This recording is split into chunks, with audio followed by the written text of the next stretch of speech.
Welcome everybody to the Chronic Health Collective, where we empower you to transform your life. We've gathered the best coaches, experts, and to bring you insights that will elevate your physical, mental, and spiritual well-being. Whether you're looking to boost your energy, heal relationships, or live a more productive life, balanced life, we're here to guide you every step of the way. I'm Candace McKim, and I'm an intuitive manifestation coach and founder of Manifestation Magic Process, and I'm your host for today's episode. Today, I'm going to be talking with Erin Ley on the topic of getting your life on track with crystal clear vision. Welcome, Erin. This is going to be so much fun. So excited. Let me introduce Erin properly. Erin Ley, a global leading life coach and business strategist with 30 plus years of experience, is a multiple #1 best-selling author, award-winning speaker, and host of the Life on Track TV show, as well as her powerful transformative Life on Track coaching programs. Founder of the Life on Track coaching agency, Erin empowers coaches, speakers, and entrepreneurs to reach 6 and 7 figures success while making positive impact. Known as the coach to the coaches, Erin provides certification, advanced training, and exclusive speaking opportunities for individuals interested in becoming a coach and those looking to scale their coaching businesses. So welcome, Erin. And as we get started, as we dive into this amazing topic, can you share with everyone how you were guided on this path to become the Life on Track coach? Yes. And first of all, thank you so much for having me, Candace. It's an honor and a pleasure to be here with you. Very, very exciting. This is a great program. So thank you. And I got started very, briefly in 1991. I was 25 years old with a cancer diagnosis, and it was non-Hodgkin's lymphoblastic lymphoma. In 1991, very few people lived of that diagnosis. And I was working on Wall Street. I was very superficial. I didn't know anything about personal development or the inner world, nothing. Everything was very outer world based. So with that diagnosis, they told me if the chemo didn't work as fast as the tumor was growing, I'd be dead in a month. I was in Manhattan. I'm here in New York. I was in Manhattan at Sloan Kettering. So I don't know where these books came from, but I started reading these self-development books like Full Catastrophe Living by Jon Kabat-Zinn, which introduced me to mindfulness meditation, and Jackie Gawain's book, Creative Visualization, which I married meditation with visualization, and I became unstoppable. So I kept living every time the doctors said I die. They'd come in crying, call my parents to come say goodbye. 25 years old, like a kid. And I was like, get out of my room. You didn't tell me about meditation and visualization, all these amazing things. And we'll get into this today of what we could do for ourselves. So long story short, I kept living every time they said I die for 2.5 years. The protocol was 2.5 years. And I went on to have 3 kids that they swore would never happen because I didn't store my eggs. And I had no medical intervention whatsoever. So the doctors at Sloan Kettering started having their patients call me at home. And that's how I started coaching in the 90s. And now I just love helping other coaches because there can't be enough of us, right, in this world today. I love helping them get started. So, oh, wow. What a story. That I just got chills and just like, oh, I can't even imagine going through it at such a young age, and your parents, and then just coming out and you look so healthy and so vibrant now. And it's just like, wow, amazing. So we want to go into talking about the power of the subconscious mind, which obviously you were guided to learn more and more about it. So how would you describe the role of the subconscious mind in shaping our reality? It's everything. Everybody lives 95% of their day on the subconscious mind, and they don't even realize it. When we are born, from birth to 8 years old, we're just an open funnel for the subconscious, right? Our teachers, our parents, our whole family, friends, anybody that we love and trust, places of worship, we take on everything they say as truth, the truth. And then we build habits around those beliefs, the truth, the beliefs that we acquire. And then we develop the habits and we defend it with everything that we've got, And meanwhile, a lot of the things that we learn from birth to 8 that we live out for a lifetime because it's stored in the subconscious mind. The subconscious mind doesn't care if it's real, if it's not real, if it's true, if it's good, if it's bad. It just gets jumped in, right, from the conscious mind. So then people live it out for a lifetime. And I'd like to get into explaining the conscious, the subconscious, and the superconscious when you'd like.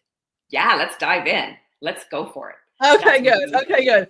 So I love this. I just absolutely love this because this is how people get to transform their lives in the most amazing ways and start to live their best life by breaking down those old habits that are no longer serving us. But it starts with a fundamental elementary understanding of what the conscious mind is. The conscious mind is our senses. Everything we see, right? What we see, we feel, we touch, we smell, we taste, the five senses, right? And we look to the outer world. They call it the 3D, right? We look to the outer world and we utilize our senses to figure out how we're going to navigate that outer world. So that's the conscious mind. And the conscious mind dictates if something's good, if it's bad. And believe it or not, things that are bad get dumped into the subconscious mind based on ruminating. So whatever we think about the most, when we ruminate negative stuff, ruminating is when you think about negative things and it goes around and around and around, right? And then after a while, it's called autosuggestion. It gets dumped into the subconscious mind from the conscious mind. The conscious mind is here, the subconscious mind is there. So it gets dumped in. Anything that we hear and we speak about that's good, like the beliefs from birth to 8, that gets dumped in the subconscious mind. But a lot of that is limiting beliefs that hold us back. Right. And then the super conscious, some people call it God, some people call it universe, source, whatever it is that you say, I say God, that's the actual inspiration that comes in from the super conscious. That's the creative thinking. It's not from anything that we already know. That's the super conscious. So that's conscious, subconscious, and super conscious explained that I hope everybody understands. Yeah. So the conscious mind is the things that we're making is, the way we're looking at the outer world, the senses. And then the subconscious mind are the things that have been dumped in there for our entire lives. Good, bad, ugly, the whole shebang gets dumped in there. Right. And again, we don't know it's there. Sorry? We don't know it's there. It's below the conscious mind. We don't know it's there. So we're living things out that are not serving us as adults. And we don't know why. We look at the bank account. We don't know why there's not enough money there. We look at relationships and we don't know why they're not working. We don't understand because it's below the conscious mind. We don't know it's there. That's why it's so important to understand the subconscious and then learn how to break those down and reprogram the subconscious mind because it can be reprogrammed. Right. And then the super conscious is our connection. For me, it would be my connection to my intuition, my connection to source energy. Is that what you're talking about? Getting in alignment with what it is that you want, what you desire, what you're wanting to attract to yourself. Yep. Absolutely. Okay. I love this. So what are some of the common beliefs that we have in the subconscious that they're silently holding people back? Well, it could be, I'm not good enough, from being told that enough as a kid, and you believe it, you take it on as a belief. So that's a big one. Not good enough, not worthy. I'm not worthy. That's again, this is all, and our parents mean well, and the parents mean well. That's how they were raised regarding discipline and how to communicate. Communication is everything, but that's how they mean well. It's not like it was abusive or anything like that.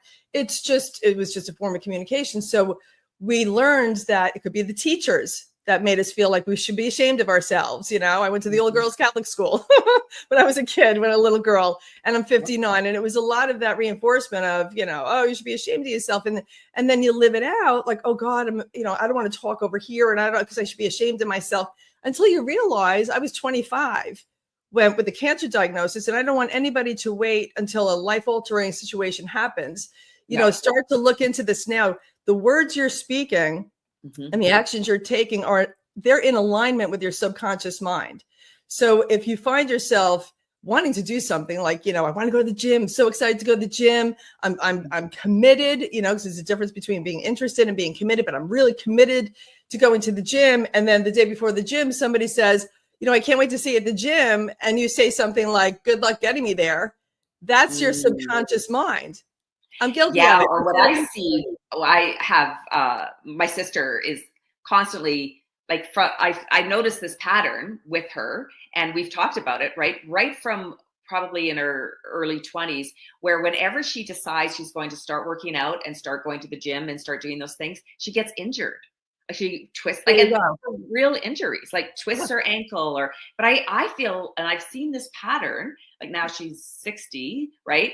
And it's like, okay, there's this pattern there. So what in her subconscious mind, like how is she hurting herself so that she doesn't have to go to the gym kind of I thing? love Or this. it's not even going to the gym. It's like even just going for a walk, or, you know, whenever she makes this decision, then something happens. To get a little healthier, like you said, a walk, gym, and something just to get a little physical exercise. Like the job of the subconscious mind is to bridge the gap from where you are to where you want to be. That's the job. So when you have a goal, you know, and you're here and you want to get there, the job of the subconscious mind is to get you there. It's almost like, you know, when I drive to the bank, sometimes I've been in my house for 28 years. So I've driven to the bank 1,000 times, a gazillion times. So this many times I drive and I'm like, oh my God, I don't even remember the ride.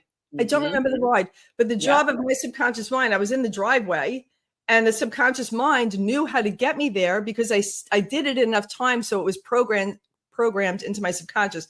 So it got me there. So that's the job of the subconscious mind. So for your sister, her subconscious mind has the program of, you know, you don't want to exercise. You don't want to get healthier. She told herself that over and over again. I don't like the gym. I don't like the gym. I don't like walking. I don't want to have to do this. I don't want to. I don't want to. I don't like it. I don't like it. I don't like it. So that's dumped into the subconscious mind. So when she starts to do it, I'm not surprised she twists an ankle or something happens, because the job of the subconscious is to bridge that gap. She doesn't want to go there. And she said that more. And I want everybody listening to hear this. She said that more than she said she wanted to be there. Right. Even if it was just to herself quietly, without speaking a word, just quietly. She said it more often than she said she wanted to get there. So the subconscious mind did its job. Right. So it's coming back into that what's the word? I call it a loop. Ruminating about negative stuff. Yeah. So it's like that ruminating. I was going to put an extra N in there. Ruminating over and over and over again that she doesn't want to work out. And so that's why. Oh, that's fascinating. That is really, truly fascinating. And the key for your sister is for her to watch her language as she's speaking. Because I have the same thing. You know, I was gung-ho about going to the gym, going to go to the gym, going to get in shape and, you know, get more toned and all this other stuff. And I was going to go with a friend of mine who's a bodybuilder and she's all into this stuff. And I was so excited to get started. And the day before, somebody said to me, you know, I'm excited to see you at the gym. And I said, good luck getting me there. But I was aware of the fact, once I said it, I was aware when it came out of my mouth that was my self-limiting belief. It's called a paradigm. Yeah. A paradigm is a cluster of beliefs and habits stored in the subconscious mind. So that paradigm needs to be broken down. It doesn't want to be broken down. It's there to keep you safe. It doesn't want to go away. But so the fear might come up, you know, as you're about to do what you really want to do. They call it the terror barrier. That's what Bob Proctor called it, the terror barrier. It'll come up, but you got to get past. You got to walk through the terror barrier to get to the other side and just get to the gym or get on the treadmill or go for that walk. Yeah. So you need to shift that paradigm.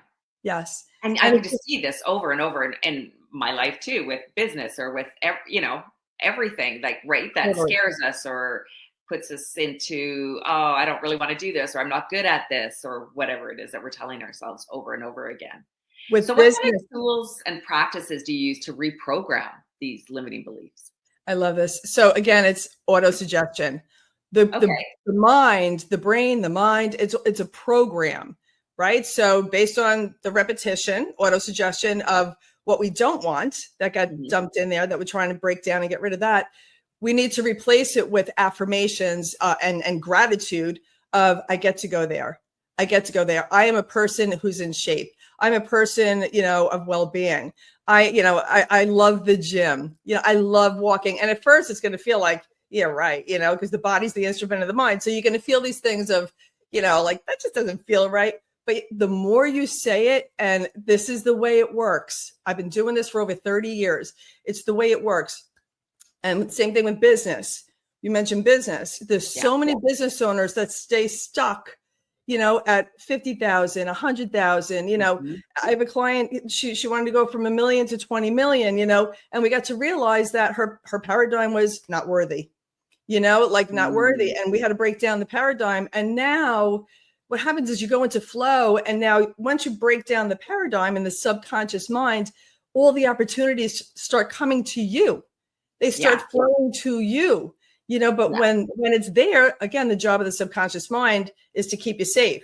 So it's going to make you not look at it's going to look away from the opportunity. It's going to look away from, that person who's going to bring you to that next level. And it's going to say, no, it costs too much money, or I don't have the time. Those are the two biggest things. Cost too much money. We have to shift the paradigm, really, is what we want to do.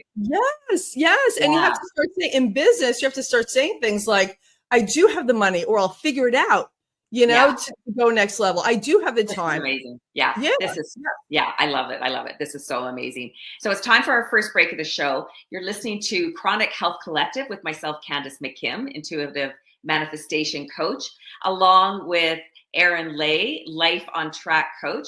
We will be right back, and when we return, we're going to be discussing the significance of vision and having a vision for your life. This has been amazing. We'll be right back. A life empowered is closer than you think. We're all looking for a better way. Reimagine what's next with a new sense of exuberance. Why not power on like you mean it? Or power off blissfully. A better sleep is a better awake. You've never moved like this before. With the energy nature intended. Imagine reprogramming the way you look at the speed of science, at longevity, at exhilaration. It's next level rejuvenation. Take control of your well-being from the inside out and outside in. The light within is ready to ignite. Be the light. LifeWave. Are you ready to finally unlock your biggest dreams and live the life you've always wanted? I'm Candace McKim, and I invite you to join me in the manifestation magic process. Whether you're dreaming of that perfect business, financial freedom, or more joy in your life, it's all possible. With manifestation magic, you'll shatter common misconceptions that keep holding you back, learn the secrets of attracting your deepest desires, and activate the magic of sacred synchronicity. Head to CandaceMcKim.com and start creating the life of your dreams today. Ever feel like you're doing it all, but doing it alone? Running your business, supporting your family, trying to stay grounded while juggling everything. You're not the only one. You deserve a space where you can just exhale. A room where you don't have to prove anything. Because everyone already gets it.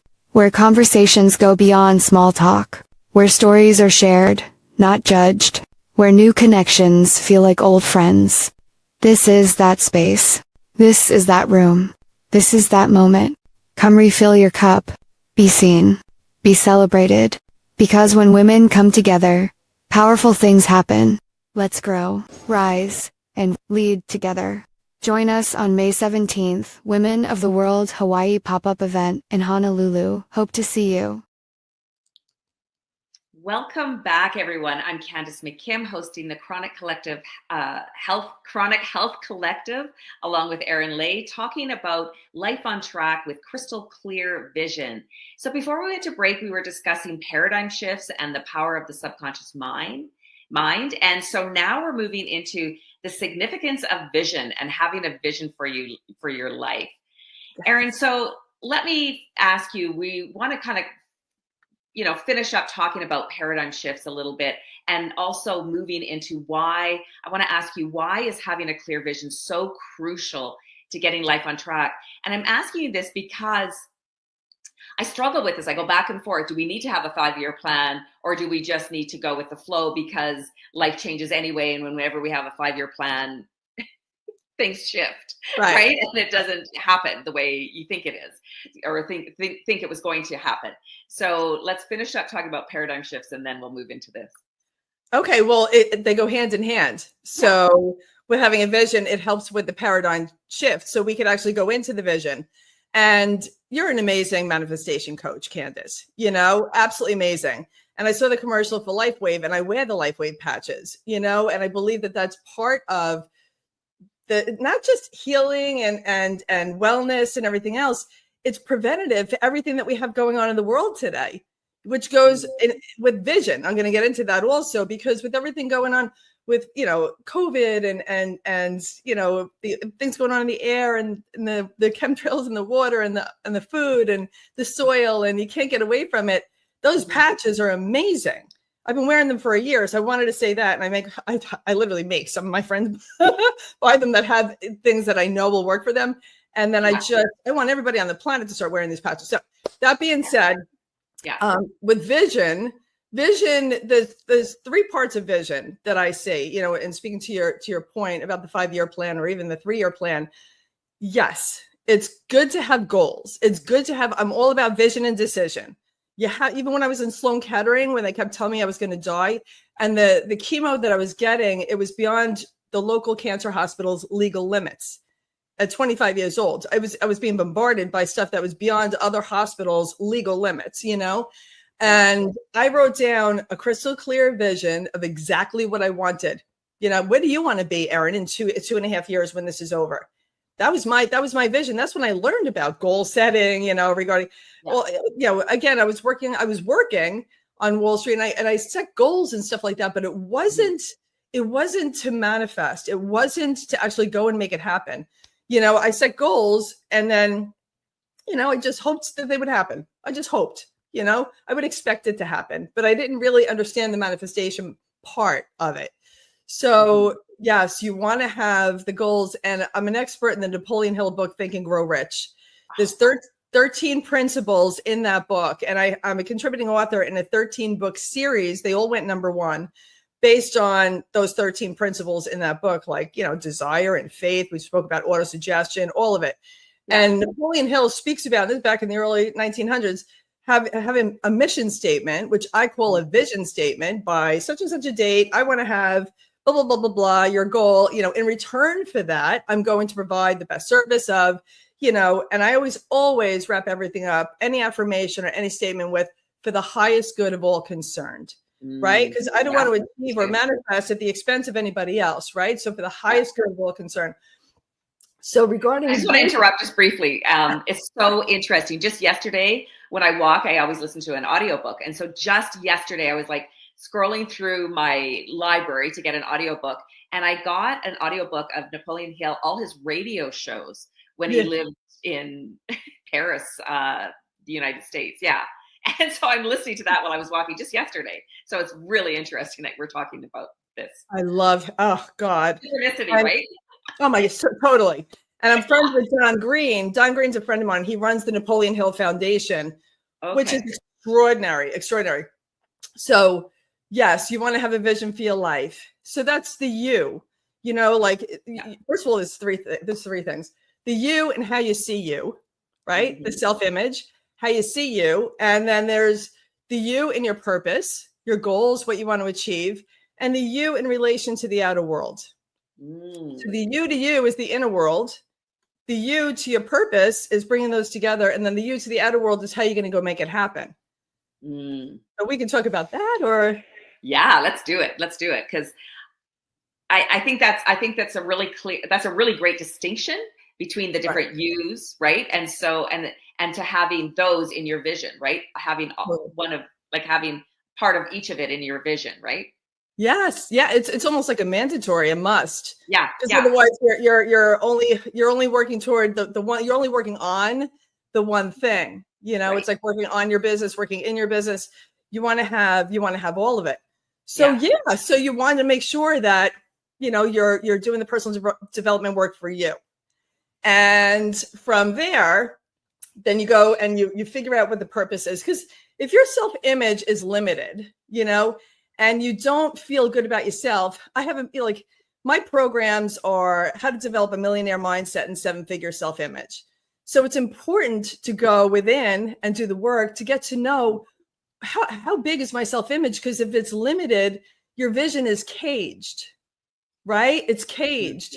So you want to figure out where you're at with self-image, where you're at with regard to your connection to your purpose, and then how strong are you and confident in yourself to go make it happen in that 3D. So self-image is how you feel about yourself, which leads to self-image is how you see yourself, which Okay. leads to the self-confidence, which is how you feel about yourself. And then if you're not confident, you're not going to go and make it happen as well as you really can if your self-image was strong. So vision is so, so important. And it all stems from how you see yourself, you know, the self-image. Yeah. And that's one of the things that I really help my clients with, because I see them so differently than they see themselves. Like I see their potential. I see, right. And I'm sure you do as well. Like you see that they have so much to offer the world and so much to offer their community. And I just see their greatness. Right. Yeah. And it's like helping them see it themselves. Yeah. It's such an important part. Which is so cool that you do this, Candace. You know, so let me just say, you know, there's not enough of us, right? No, there's so much going on in the world today that's keeping people oppressed, repressed, depressed, you know, and it's just all based on a system of control. Yeah. Yeah. So when we speak about vision, right, and you become enlightened and you understand, like, oh my God, I have power. I don't have to just go along and watch the news and do what they say. I could actually like stop and see if it feels right, you know, and do that self-reflection based on your self-image. You know, you'll be able to get better and better and better at it, you know, like, because otherwise, if your self-image isn't strong, you're just going to go along to get along, you know, and you're going to conform and all of these things. But when you work at stretching, we can't outperform it. We can't out-earn. We can't out-love. We can't outperform our self-image, right? So we can stretch it. We can grow it. And that's based on the work that we do, right? As coaches, that's what we do. We help people. Go ahead. Yeah. And it connects them to their purpose. Like the more they see themselves as they truly are, then, because I feel like even if people don't really know what their purpose is, or they don't really feel like they have a purpose, they know they're here for something more, right? It's like, oh, I know I'm here for something more. I just can't put my finger on it. Right. And so that's what you're saying, is that once they see themselves, or how they see themselves, how they present themselves, then they're going to connect to their purpose. Yes. And the key, I love this conversation. And then the key for that is when they actually go within, instead of looking to the 3D for validation for everything, and they go within and they start to say, wait, like everybody's got gifts. Everybody's here for a reason. You know, like we're not here by accident. We're here for a purpose, for a reason. A lot of people are upset or they get depressed because they don't know why they're here. Like, why am I here? I'm dealing with a lot of suffering. And the suffering is because they haven't gone within yet. They don't know why they're here, but they can learn. And the way to find out what like why you're here is what feels right to you, what feels good. I always say, as long as you're following the golden rule, for the highest good of all concerned, what feels good? When you were a kid, did you like pretending you were a school teacher? You know, so maybe you didn't want to be a school teacher, but maybe you are meant to be in a leadership role, you know, where you're educating people in some way. But there's ways to stop, go within and say, you know, what feels right? What feels right? And then you can start to and just do a little bit of that, and then do a little bit of something else that feels right, and do it. And then before you know it, the stars align. And then you start to realize, oh my God, now I'm actually living in my purpose. Even at work, a shift in mindset. If somebody's working 9 to 5, right, and they don't like what they're doing, and they're aggravated because they feel like they're off purpose, they can shift their perception, their perspective of their work, and work it a little differently. And I do this with CEOs and presidents of corporations and everything else. Shift the way they see it, and their whole day is over. The whole game of the not hating work and all that is over. And they start to love it, and they go home happier, and then the family's happier. And it's amazing with just a little tweak in mindset. Yeah. And I think the real thing that you're mentioning, which is something I do as well, is when you're not feeling good, when you're in that blah place, or in what you think as bad, or like would be, you know, we were talking about paradigm shifts, right? And, you know, good or bad in the subconscious mind. It's like, if you're feeling bad, there's some subconscious mind happening there. And you're going to attract more of it. You will, I promise you, if you are, it's called vibrating, you know, like everything vibrates. So we vibrate and we give off a certain frequency, right? Yeah. So if you're vibrating in that negativity, like the car that I want is not in the garage, the money I want is not in the bank, the relationship I want is not working, or I don't have it, or any of that, if that's the conversation of what you don't have, you're putting that out to the universe, and the universe will always just say yes. It always says yes, you know, and it will just give you more of that.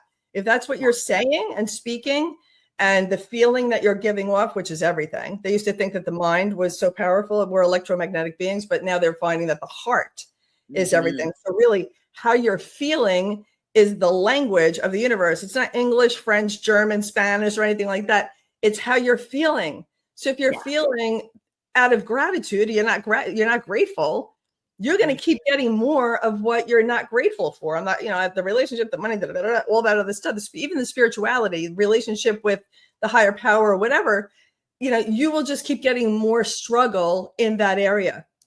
Shift the mindset a little bit, get into gratitude, even for a little bit. If you want more money and you see a quarter on the steps going up to your bedrooms, and you pick it up and you go, thank you. You know, I'm 25 cents richer. And you thank, again, whatever your higher power is, for simplicity, I just say, God, I always say, thank you, God. And more comes. More comes. And I can totally speaking my language. And so do you believe a vision, our visions or our purpose evolve over time? And how do you stay really truly aligned to it? So like if you feel like, oh, that was my purpose. So if that's my purpose, I have to stick with it, or talk about that. Yeah, I believe that's where flow comes in. I believe that's where flow is. So when you're vibrating in an amazing way, which means you're living your purpose on purpose, because you're just vibrating in the most amazing way. You're in a good mood. You know, a bad day is hard to happen. And, you know, whatever goals, whatever vision we set for our next, which is your goals, right? The umbrella is the vision, and the goals is like the ladder getting to the vision. The goals will always change, because you hit a goal, you hit that vision, and something else. And, you know, I have multiple businesses, you know, doing different things, and they all light me up. I didn't, you know, I mean, years ago, I was doing one business and I'm like, oh, this is amazing, you know, with the coaching and stuff like that, and writing books and speaking on stages. And I thought that's it. And then other opportunities came, and I would quiet my mind. I'd go within, I would talk to my higher self, because that's your soul. And, you know, I would just quiet the mind and connect with my higher self and see if it felt right. And if it did, I went for it. And if it didn't work out, there were amazing lessons learned. So it's not win or lose, it's win or learn, right? And the lessons are powerful. Yeah. So it's not that good or bad. It just is. It's all good. It's all for our greatest good. Totally. Everything is always happening for us. I remember starting to study Esther Hicks, you know, Abraham, back in the 90s. And at first I thought it was like, oh, this is a little strange, you know? And then I'm like, this is actually amazing. And I remember she said, everything is always happening for us. And at the time I had cancer, and I'm like, oh, this is nuts. Everything's happening for me. I didn't want cancer, you know, and other things in life that happened that were, you know, divorce and different things that happened. I'm like, this is happening for me. And they were all blessings. Yeah. They were all blessings. Like just heartbroken as they were happening, whether it was the cancer or whatever else in life, heartbreaking and, you know, just upsetting and devastating at the time. And then once I realized, Erin, you're speaking into the heartbreak and the devastation, like you got to stop doing that, because that's what I'm going to get more of, which I learned with the cancer in the 90s. I started saying, everything is happening for me. Everything is happening. So I would wake up, instead of that, you know, with three young kids, you know, and a single mom, I would say, everything is happening for me. There's going to be a blessing. And I would set my state, because we can all do this. Is all what you can do for yourself. You can set your state in the morning for everybody listening. And do it, please. You know, like I wake up every morning and I say, you know, God grant me heaven on earth today for me and everybody around me. And I say there's 16 hours of pure potential in front of me today. There's 16 hours of endless opportunities in front of me today. I can't wait to see the people, pleasing things that come into my life today. And I set my state before I get out of bed. And I'm surrounded by the most amazing people, amazing experiences. And I could be home and, you know, complaining and commiserating and judging. But I agree. Setting the state first thing in the morning, it is powerful. Very, very powerful. All right, it's time for our second break of the show. You are listening to Chronic Health Collective with myself, Candace McKim, intuitive manifestation coach, along with Erin Ley, life on track coach, about life on track with crystal clear vision. So when we return, we're going to discuss how to develop a strong self-image. We will be right back.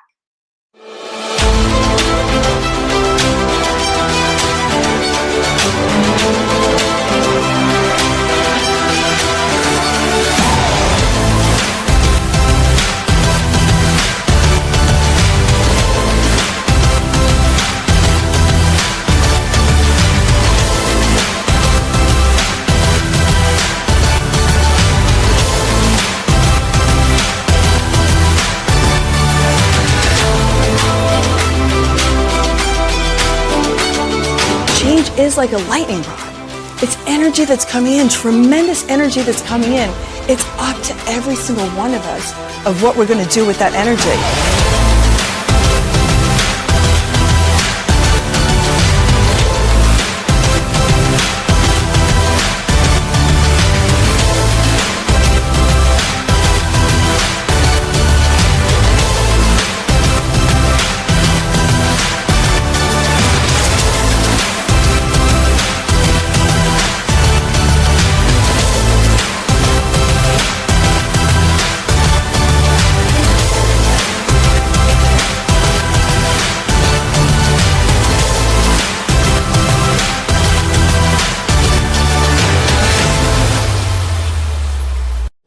This Mother's Day, celebrate the woman who gave you everything by giving her the glow she deserves. Our Coolness Face Cream and Eye Serum Duo is the perfect self-care treat. And right now, you'll get 15% off with code MDAY15. Plus, while supplies last, we're gifting you a bonus eye cream applicator because mom deserves luxury. But don't wait. This special offer ends on Mother's Day. Shop now at coolness.com and help her feel her beauty. Welcome back, everyone. I am Candace McKim, along with Erin Ley on Chronic Health Collective. And today our show topic is Life on Track with Crystal Clear Vision. So before we went to break, we were discussing setting morning intentions. And it just sounds so simple, but what a powerful, powerful practice that we can do every single morning just to set the stage for moving into a day that is full of opportunities and synchronicities and all of the things. So now we're going to be moving into how to develop a strong self-image. So Erin, we can finish up talking about the setting the strong morning intention or other tips that you have around that. But also I want to ask you, what does a strong self-image really mean to you? And how does it affect our daily life? Okay, so it goes hand in hand again with what we just talked about. Like one goes into the other.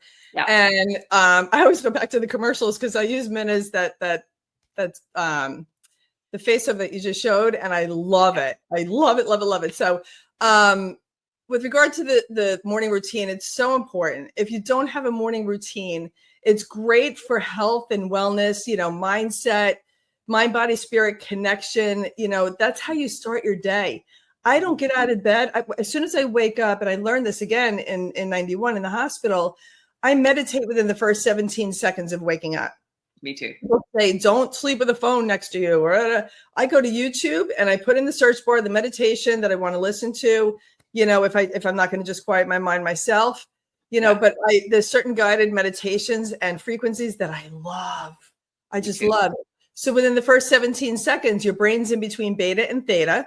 It's a very hypnotic state.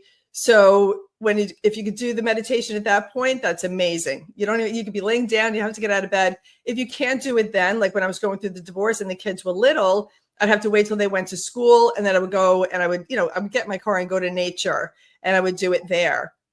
Meditation. Yeah, I'm very similar. So I started meditating at 13. My mom was prescribed medication, and she's like, I can't do this. So she took our whole family to learn to meditate. And I'm the same. I meditate very, very first thing in the morning. And I did the same thing when my kids were little. Or when they were in school, I would meditate before I had to go pick them up from school in the afternoon. And like that morning meditation is key. And then I'll often meditate again in the afternoon around 3 or 4, that period of time when you're going to sugar or caffeine to, get you through the evening. That's when I'll do my second meditation. I love it. And I love that your mother taught you meditation instead of medication. Yeah, our whole family. She took our whole family to learn to meditate. It's I was so 12 years good. old. Yeah, it was It's so amazing. good. Oh my God. Candace, I'm so happy that you brought that up because so many kids are being medicated. You Yeah. know, they're acting out or it's a Mhm. boy, you know, like he runs around, he's got more energy in class. Like, you know, like certain things are normal Yeah. and they medicate these kids too much and then they become numb when meditation instead of medication. And it's just, I'm not telling anybody to get off your medication or don't medicate anybody. I'm just saying if you feel like, hey, let me get meditation a shot and see if maybe I speak to my doctors and I can safely come off of the medication because I'm feeling better now. And Yeah. so many people have come off of meds because they meditate. It's amazing. I'm so happy that you brought that up. Yeah. No, my morning practice is sacred. Like, and my other mantra is body before business. Like I have to move my body before I work. Yes. Yeah. And it's important, body and mind, right? Yeah. Before Body, mind, spirit. Yeah. If we're going to bring our best self to the day, which is business, it's family. Because if you don't have a business, you have a family, you're the CEO of your family, right? Yeah. So you want to bring your best self to the day, to that family and friends and business and coworkers, if you're working or whoever. So when you have a morning routine, that's yours is sacred, mine is sacred. It's so important. And the most successful people that I know, their morning routine is sacred. You know, they don't schedule anything business wise until that's done. I don't either. Or if I do have things a little earlier, then my morning practice starts earlier. Right. So it's always there. It's just it can move. It can be fluid. Like it's not exactly these times, but you know. Agreed. Same. Absolutely. Yeah. So it could be meditating, like we talked about, journaling gratitude. You know, when it comes to journaling, like journaling negative things is good, but do that later in the day to write things down that you're thinking about so you don't repress it and bury it. Write it down, crumple it up and throw it out. Don't keep it like a journal. Keep it like you're journaling on a piece of paper and throw it out. Some people say burn it. I don't like saying burn it because I don't feel like the God forbid something happens. I say throw it out. Just throw it out. It's the same thing. It's good. Yeah. But your playlist, whatever music you're listening to, like there's 2 songs in my playlist that are my favorite. One's literally called Gratitude. Grateful. No, it's called Grateful. Grateful. It's an amazing song. And the other one is Good Energy. Good energy, high frequency, you know, which is everything on this planet, every single thing, not just people, everything is energy, vibration, and frequency, vibration, energy. That's everything. So when you can listen to music that really elevates your vibration and everything, you're going to attract to you the most amazing people, places, and things. There's a lot of music that people are not aware of that has such a low vibe, very, very, you know, like that you, without realizing it, are attracting negative people, places, and things, experiences, because it's meeting that energy. So just be diligent about the TV shows that you're watching in the morning or the music that you're listening to throughout the whole day, really. But to get started, speaking of the morning routine, and this is all, you know, like I have my lemon tea, you know, like there's certain things that you just do in the morning that you know is going to put you in your best state. I have lemon water. There you go. So good. You and I. And it is interesting though that there's so many similarities, right? Yeah. Right. Like, you know, I meditate the first couple seconds and then I do affirmations. I tend to journal my gratitude in the evening, but I do affirmations and splash cold water in my eyes. I do 13 I am statements when I get up and wash my face. Then I move my body some way, somehow. And so it is interesting. Then I write down for my morning and I do put in affirmations in there and reconnect to my affirmations. But it is interesting that there is so many similarities, and then the lemon water. It's so cool. And it's so good. It's so cool. It's so cool. It's so good. So that's the morning routine. And I highly encourage it. And I also highly encourage a bedtime routine also, you know, to meditate and unwind, and don't go to bed thinking about the things you're nervous about or worried about. Go to bed thinking about all the things you're grateful for, you know, what you, not just that what you want to accomplish, but thinking about your goals as if they're already done, as if you've already accomplished. That's called the law of affirmation. the law of assumption. The law of assumption, Neville Goddard, right? The law of assumption is you think about your goals as if they're already done. You have the feeling as if they're already accomplished. And that's an amazing feeling. You have goals, but you have the feeling that they're already accomplished and everybody in the room is so excited. And, it's a great way to fall asleep, and you bend time and you start to literally manifest so much faster achieving those goals than going to bed worrying about if you're going to achieve it or not. There's no point in that. So do that with bedtime too. So you want to talk about self-image? Yeah, let's do it. Okay. A strong self-image. It's so important. It's, again, like all my programs and stuff like that are how to create a millionaire mindset and 7-figure self-image.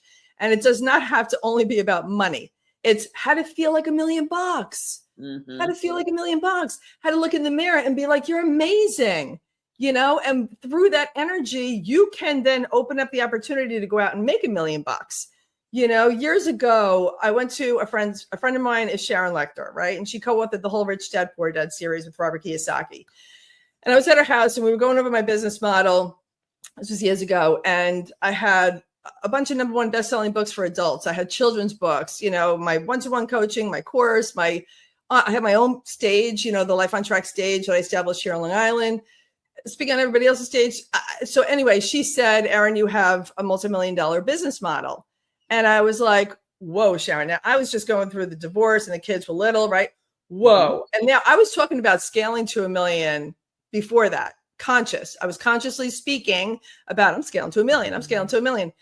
$999,999.99. Fine. The minute somebody said $1 million, I was like, oh my God. So I said, so she said it. I was like, oh my God, this is the subconscious mind started to speak. And I didn't know it was there. And I was like, oh my God, Sharon, I'm a single mom. I can't imagine the work that's got to go into that. I can't imagine, the kids are little. That's for the men in my world. That's what I said. I grew up in a wealthy, I lived in Brooklyn until I was 16 and moved to a wealthy area called Garden City, Long Island. It was the men that were cranking out the millions, right? And the billions. Yeah. So I said, that's for the men in my world. All of this, and for everybody listening and watching, pay attention to what you're saying, because what you're saying is giving away what you need to break down in that subconscious mind. So that's what I said. And then I stopped myself because awareness is everything. Awareness is huge. And I said, oh my God, Sharon, I cannot believe the words that are coming out of my mouth right now. Like, I can't believe that paradigm is there. And I didn't even know it. So what I did was I went home and I meditated on millionaire mindset meditations, billionaire mindset meditations. And it only takes like 30 days. This is what I noticed for myself. It only takes like 30 days. And then things start to shift.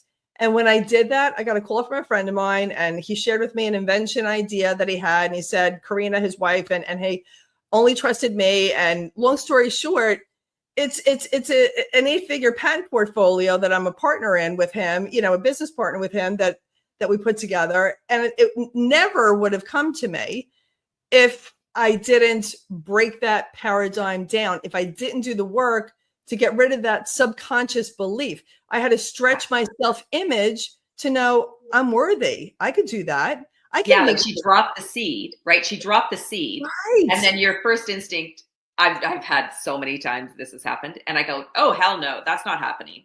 Like that's your subconscious. Yeah. Right. Yeah. So that's the subconscious comes out. Yeah. And then you start to, oh, what is this possible? Is this an opportunity that I hadn't even thought about? That happened with me with my TEDx talk. We were finishing up my book. My sister was reading the book and saying, you should do a TED talk on this subject. And I went, yes, I should. And so I opened up a document, wrote down TED talk. I thought it was the funniest thing that's never going to happen. 5 months later, I did my TED talk. There you go. You go. And so, but it was like, I thought it was funny. But other times it's like, oh no, I'm never doing that. Writing my book, somebody dropped the seed and I'm like, oh no, that's never happening. And then I start to germinate. It starts to germinate. Yeah. But you did the work, Candace. You had to, otherwise it wouldn't have happened. It doesn't just happen. You had to have done the work to break that paradigm down. Yeah. Right? Override that program for you to actually go and do it. And congratulations. That's amazing. I know. Because then you start going, well, why can't I do it? Maybe I could do it. Right. Yeah. Or even just become aware of what that self-limiting belief is. Is it that I'm not worthy? Is it that I'm not good enough? Is it that people are going to laugh at me? Like, am I worried about judgment? Am I worried about disappointing? these are all different paradigms that we have. So first we have to figure out what the paradigm is, otherwise it'll creep up in another. So you might have done the TED Talk, but then it'll creep up somewhere else. So you want to work at breaking that down, reprogramming it so it's picking it out by the roots, right? So it never grows again in any area of your life. And it's one of my favorite things. My thing is, who do you think you are? Like, that's what pops up for me. Who do you think you are to write a book? Who do you think you are? That's not good enough. That's where I keep going, and I have to keep clearing that out. Well, you don't have to keep clearing that out. That's the not good enough. You're going to override that program by saying over and over and over again in the mirror, do mirror talk, I'm good enough. I'm amazing. I'm capable of doing anything I put my mind to. And you are, and everybody listening, you are. You can do, be, and have anything that you want because everybody's good enough. Everybody's good enough, but reprogram it so it doesn't come up again. So you don't have to keep doing it over and over. You just literally need to pluck that belief out by the roots by reprogramming that subconscious part of you. That's that cluster of beliefs and habits stored in that subconscious mind, right? Of who do I think I am? And get rid of it. I'm amazing. I can do, be, and have anything that I want. Of course, I'm good enough. I'm not just good enough. I'm great. And just that's auto suggestion over and over and over again with repetition, because it's either ruminating. It's, where you're ruminating negative stuff that gets dumped into the subconscious, or it's repetition that gets dumped into the subconscious. To override the ruminating of the negative stuff, these are 2 R's. You need to do the repetition. The repetition of the good stuff to override it. And that is plucking it out by the weeds. So you don't have to keep doing it over and over and over again.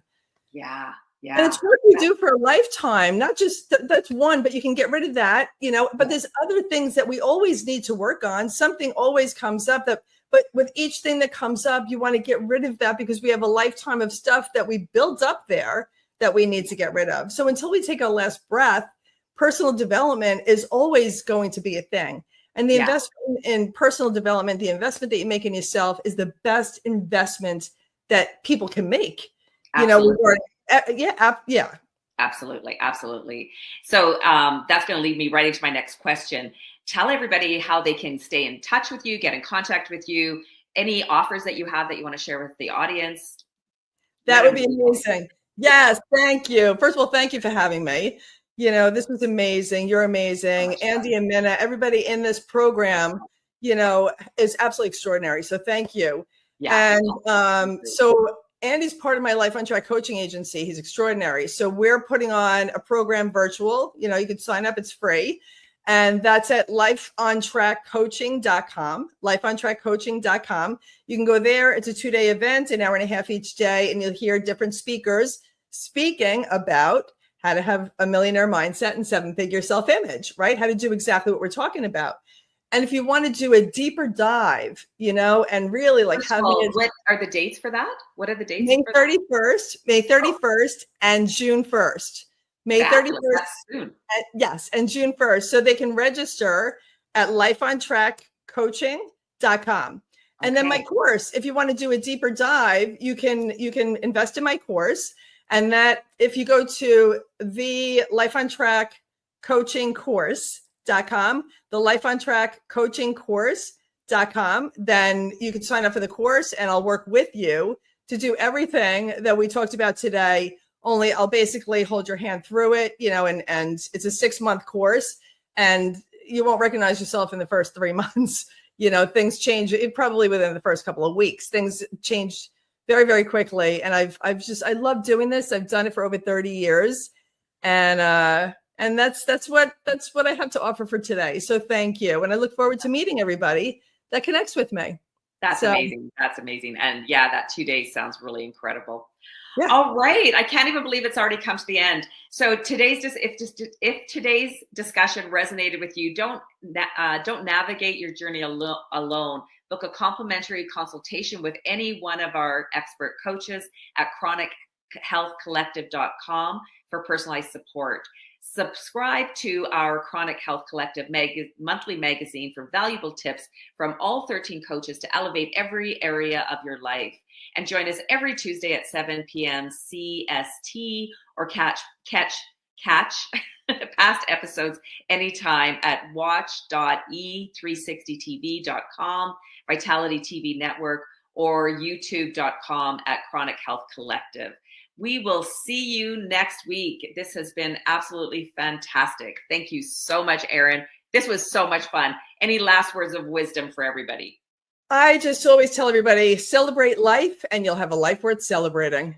Oh, I love that. Amazing. Thank you so much. Thank you. Take care. Why do 98% of beauty enthusiasts rave about coolness? It's all in the blend of ancient wisdom and modern science. Introducing Coolness Pearlescent Face and Eye Serum Cream. This powerhouse combines the antioxidative power of schisandra berries, the glow of pearl powder, and the hydrating wonders of dragon's blood extract. It's like a time machine for your skin, making it radiant, firm, and oh so smooth. Inspired by ancient Chinese traditions and backed by modern nutritional science, this serum cream is perfect for dry, mature, and aging skin. Say goodbye to dullness and hello to youthful radiance. And guess what? For a limited time, you get a free cooling eye cream applicator with your purchase. It's time to unlock your inner glow with coolness. So what are you waiting for? Treat your skin to the best of both worlds today.